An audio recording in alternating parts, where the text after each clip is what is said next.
To begin, how to start. I'm hungry. The essay question. Other types of questions are easy, right?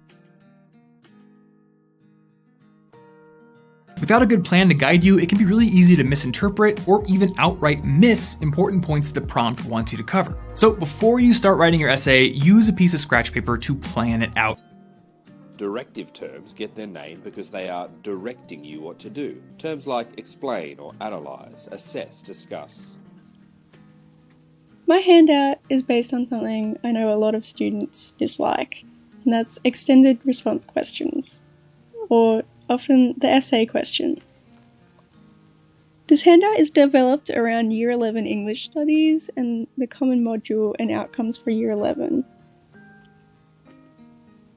However, this brings me to my first main point of the handout, and that was creating a resource for students that they could look back on and continue to develop their writing with as they move forward. The resource required a lot of scaffolding due to students needing to be able to improve their writing no matter what stage they are already at. This was done through the use of scaffolding from the Plato resources. The reason students being able to continue the resource throughout their learning was such an important factor was due to Ned's Grade 8.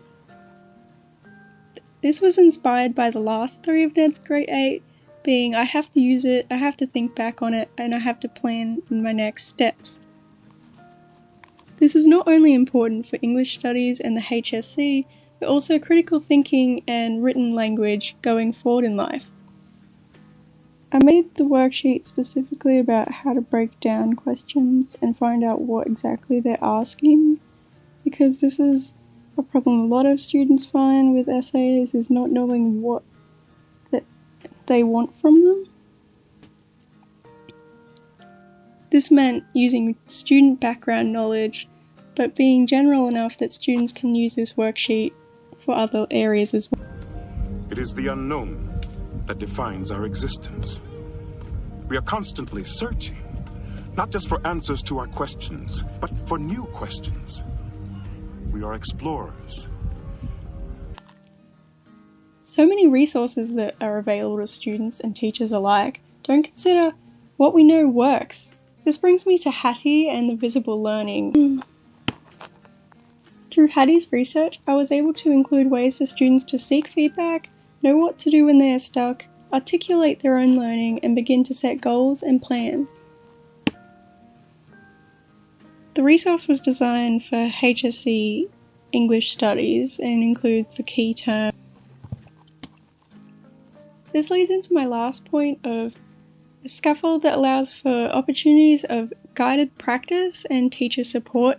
This is largely based on the resources of Plato and the evidence that this provides for learning. So I need you to remember that you are always learning. In life, you are always learning. And I need you to believe in yourself. For students. While the handout is a guide for students, it's also a resource for teachers to incorporate student feedback, workshops on writing, and practice questions. This resource was created under the assumption that this is an English Studies class that already has basic essay structure under control and is moving towards thesis statements and answering the question for further marks and improvement in their essays and extended responses. This was all done to ensure students are receiving full guided support and opportunity for feedback in class and on. To summarise, this handout is a general guide that students can refer back to. It's a resource that is based on what we know works and is a scaffold that students can use for opportunities of guided practice and teacher support, as well as feedback.